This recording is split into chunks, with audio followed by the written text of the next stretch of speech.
Personas que despertaron y sintieron haber vivido otra realidad. ¿Fallo del cerebro o algo más? Vamos a comenzar con la primera persona de este conteo. Y esta persona, su historia es súper reciente y estoy hablando de la francesa Clélia Pierder, que no sé si estoy pronunciando bien su nombre, seguramente no, pero para los que ya ubican esta historia, sabrán que esta persona se hizo rápidamente viral en las redes sociales, ya que su caso causó mucho impacto. La historia de esta persona dice que ella pasó aproximadamente 3 semanas, lo que equivale a 21 días en coma, y en este tiempo ella al despertar, pues despierta muy triste, ya que ella fallece uno de sus hijos. Ella tuvo trillizos, fueron 3, y se casó. Sorpresivamente, toda esta historia no era realidad. Había sido un producto de su imaginación, porque ella en realidad tenía 19 años, era una mujer joven que todavía no pasaba como bien a la adultez, no estaba casada, no tenía hijos. Sin embargo, en estas 3 semanas, ella o su mente generó una historia de aproximadamente 7 años en la que esta joven se casa, tiene hijos e inclusive en este sueño ella pierde a uno de ellos, a uno de los trillizos lo pierde, o sea, fallece, y pues ella en este lapso mental pues sufre esta pérdida. Lo más increíble es que actualmente esta mujer se encuentra no solamente en recuperación física por la cuestión que la llevó al coma, sino que también se encuentra en recuperación psicológica, ya que pues ella dice haber vivido tan intensamente estos recuerdos que siente como si realmente hubiera perdido esa vida. Es decir, ella siente como que extraña a su esposo, extraña a sus hijos, los cuales nunca existieron. Y ahora el trabajo de los psicólogos actualmente es poder sanar un vínculo que físicamente nunca existió, pero que emocionalmente y psicológicamente fue muy fuerte para ella, ¿no? Entonces, el impacto que actualmente ella tiene, pues es el saber que eso no existió, que todo fue producto de su imaginación y que su cerebro, pues le jugó una mala treta y ahora ella tiene que recuperarse, pues de una pérdida ficticia, ¿no? Este es uno de los casos más impactantes que el día de hoy rondan como en las redes sociales, pero algo muy interesante es que no es ni el primer caso ni el único registrado en la historia moderna de nuestra sociedad. Y aquí les voy a traer otros 3 casos muy interesantes contados de manera muy breve, donde el cerebro, debido a ciertas lesiones o ciertas enfermedades, cambió por completo la forma de estructurar la información, la forma de ver la vida y por ende la forma de actuar de estos personajes. Así que no te vayas y comenzamos con el número 2 de este conteo. Y el número 2 es el personaje Clive Wearing. Y este personaje, antes de convertirse en uno de los casos neurológicos más famosos, no solamente de su región, sino de todo el mundo, Clive era un músico muy famoso de Inglaterra y se dice que nace en el año de 1938. Este hombre estaba dotado de pues grandes dones artísticos, estudió música en Cambridge y trabajó como director coral, o sea, tuvo muchas cosas, era tenor, era musicólogo, incluso se dice que colaboró con la BBC y dirigió agrupaciones musicales bastante importantes. Entonces, para este punto, esta persona era muy importante y muy notable dentro del sector artístico. Sin embargo, aquí viene una cuestión muy interesante. Este personaje era completamente funcional, pues como lo vimos desempeñaba cargos importantes. Sin embargo, el momento más poderoso de esta historia ocurre en el año de 1985, cuando todo cambia, ya que contrajo una encefalitis causada por una encefalitis es un daño que se hace en el cerebro, ¿vale? Entonces, él la contrae supuestamente por una infección que todos conocemos, pero que mucha gente hoy en día piensa que es algo muy simple, es algo común e incluso lo relacionan con enfermedades, ya saben de dónde. Pero en casos muy raros este virus puede llegar a estar en el cerebro, que fue el caso de esta persona, ¿no? Para este momento la persona empieza a tener muchos síntomas y cosas que le empiezan a pasar. Él fue uno de los casos más raros, ya que empezó a tener daños en regiones sumamente críticas y bueno, empezó aquí como el declive no solamente de la parte académica y profesional de esta persona, sino a ocurrir ciertas cosas muy extrañas y muy perturbadoras.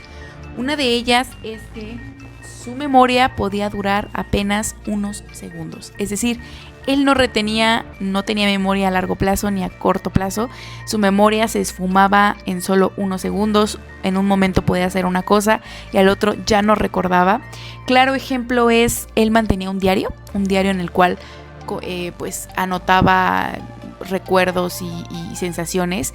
Y en ese diario, cuando se hace de cierta manera público, se encuentra que repetidamente incluía frases como por fin estaba despierto y luego las tachaba, o sea, inmediatamente o en unos momentos más tachaba esas frases porque él mismo pensaba que estas frases habían sido escritas por otra persona, ya que él no recordaba momentos o minutos antes haber escrito eso en el cuaderno. Entonces estamos hablando de un caso muy crítico donde pues esta persona realmente no tenía memoria prácticamente, o sea, vivía, digámoslo así, al segundo, y la concepción que él tenía del tiempo había cambiado de manera muy, muy drástica. Algo que es muy particular de este caso es que a pesar de que empezó a tener esta pérdida de memoria y obviamente empezó a ser poco funcional en el ámbito que él se desempeñaba, curiosamente, dos de las cosas que nunca olvidó en su totalidad y que lo mantenían a flote era la música. A pesar de que ya no era funcional como antes, él seguía recordando aspectos claves de su profesión. Y la segunda es su pareja. O sea, cosas de su pareja él no las olvidó.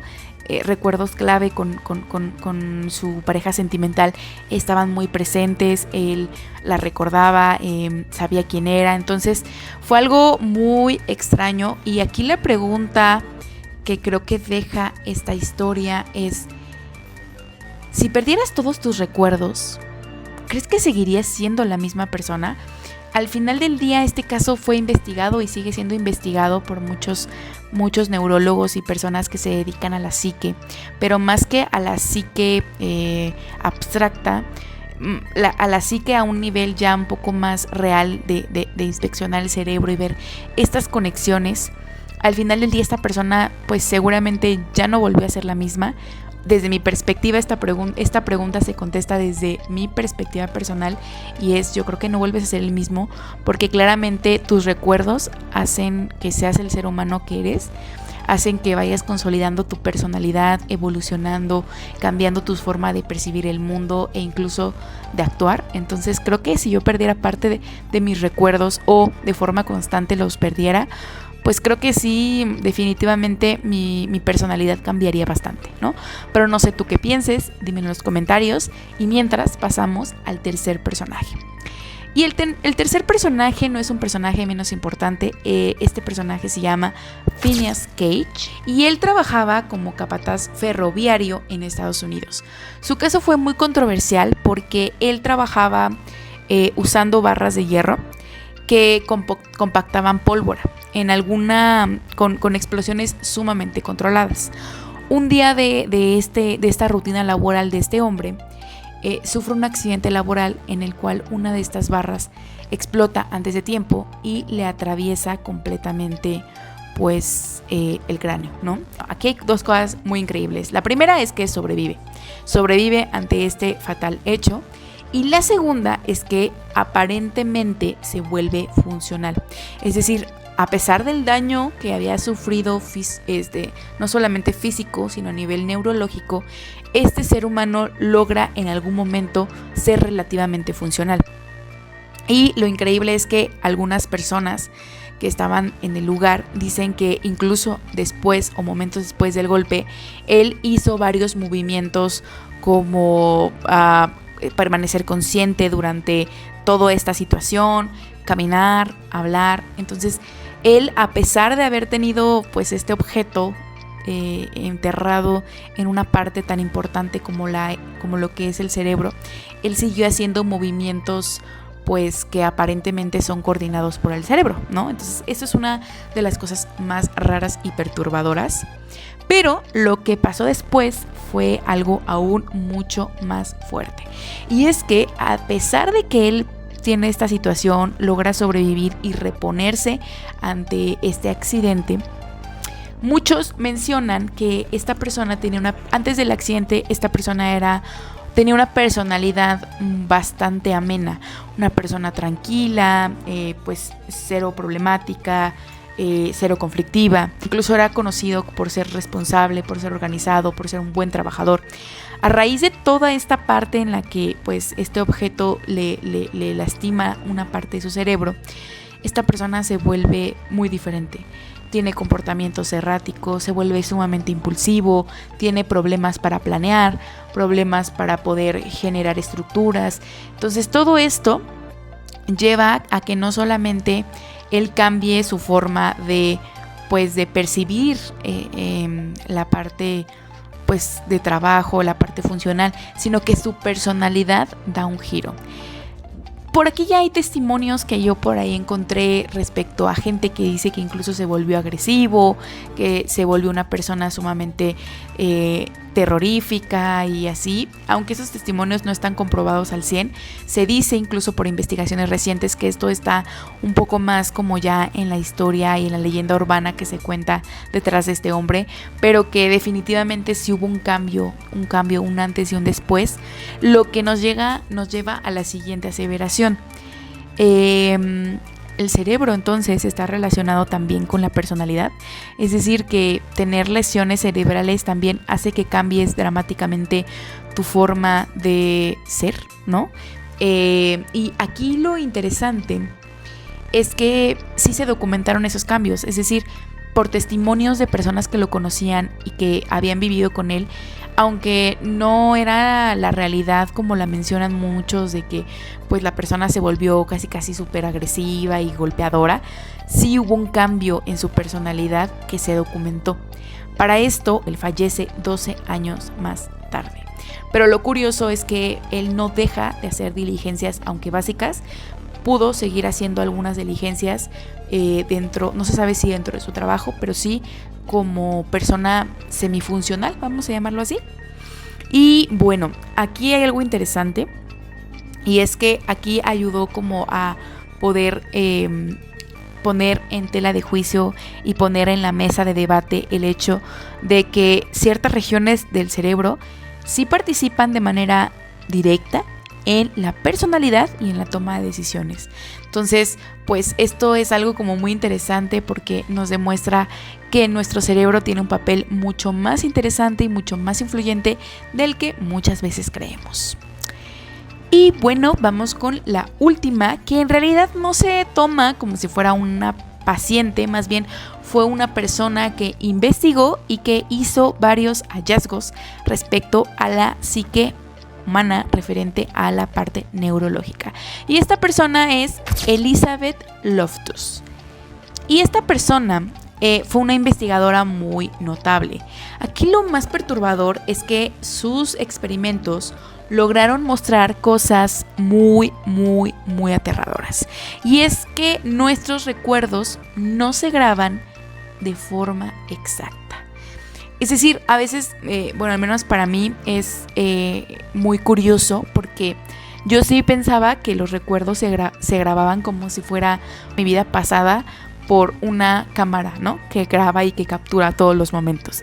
Pero esta investigadora logró demostrar que nuestros recuerdos están influenciados por muchos factores, con varios experimentos, pero los más notables fueron: el primero era acerca de un grupo, era como un tipo focus group, donde ponían a varios grupos de personas y les manejaban o les preguntaban la misma situación, pero con palabras diferentes. Por ejemplo, en la primera situación habían puesto ¿a qué velocidad chocaron los coches? Y en la segunda pusieron ¿a qué velocidad viajaban los coches que se estrellaron? ¿No? Por ejemplo. Entonces, ese cambio, ese juego de palabras donde había en una un hecho más objetivo y en la otra predisponían una situación para darle una connotación, la gente del segundo cuadro donde se exponenciaba esta idea tendía a amplificar los recuerdos que tenía de esa situación. Es decir, a decir que manejaban en una velocidad mucho más alta de la que realmente era, a decir que el choque era más aparatoso del que realmente había sido, a contar incluso detalles muy específicos sobre esa situación anecdótica, como si ellos lo hubieran vivido, y a realmente creerlo, ¿saben? Entonces, esto es el primer indicio que nos hace reconfigurar o que le hace pensar a esta investigadora que realmente los recuerdos son una configuración que están basadas por medio de situaciones ajenas a la realidad o a lo que realmente pudo haber estado pasando en ese momento, ¿no? Entonces, esa es la primera. Y la segunda, ella comienza a preguntarles a un grupo de personas sobre si ellos habían perdido en algún momento en el supermercado, los hayan olvidado en algún lugar. Y lo que ella logró fue inquietante, porque personas que nunca habían vivido una vivencia así, ella logra convencerlas de que realmente ellos habían vivido eso, aunque ellos jamás lo habían vivido, ¿no? Incluso añadían cosas que parece increíble, añadían olores, añadían colores, cosas simbólicas, sonidos, o sea, como si ellos hubieran vivido esa situación. Sin embargo, ellos nunca la habían vivido. Y esto puede ser una cuestión muy fuerte, y fue en su momento una cuestión muy fuerte, porque al final estamos hablando de que nuestra mente recrea las situaciones con base a una serie de factores externos que no necesariamente están relacionados a la verdad o a los hechos objetivos de las situaciones. Y esto hizo que incluso cambiaran procedimientos enteros judiciales, porque realmente ella mostró que una persona puede estar completamente convencida de algo y aún así estar equivocada. Por lo que puede ser que tu mente el día de hoy te esté jugando una mala jugarreta. Entonces, este tipo de personajes me hicieron replantearme mucho respecto a la veracidad de las cosas que hoy en día pensamos como reales. Porque al final del día, la historia, los documentos, la ciencia, en muchas ocasiones y la mayoría de ocasiones está contada bajo premisas de experiencias y vivencias que se han dado a través de personas. Y si nosotros como personas creamos nuestra propia realidad con base a, ya sea que haya situaciones externas que estén controladas con un fin específico o no, pues realmente entonces, ¿qué nos dice que lo que nosotros pensamos que es real, es real? Esto creo que pone a debate muchas cosas, creo que pone en tela de juicio muchas otras, pero en realidad yo quiero conocer tu punto de vista, quiero saber qué piensas, quiero conocer pues cuál es tu perspectiva respecto a este tema, si conoces a otros personajes que también vivieron, digámoslo así, hechos de este tipo, o si son hechos aislados que realmente fueron marcando una serie de comportamientos que hasta el día de hoy no se sabe a ciencia cierta por qué se dieron. Yo soy Idalia la Curiosa y hoy traje este nuevo tema, pero en la siguiente semana quizás traiga un nuevo tema en el que te haga pensar, en el que te haga descubrir cosas interesantes y en el que podamos charlar un rato. Muchas gracias por seguirme. Recuerda seguirme aquí en YouTube y darle manita arriba, suscribirse a mi canal y activar la campanita de notificaciones. Nos vemos en el próximo video. Chao.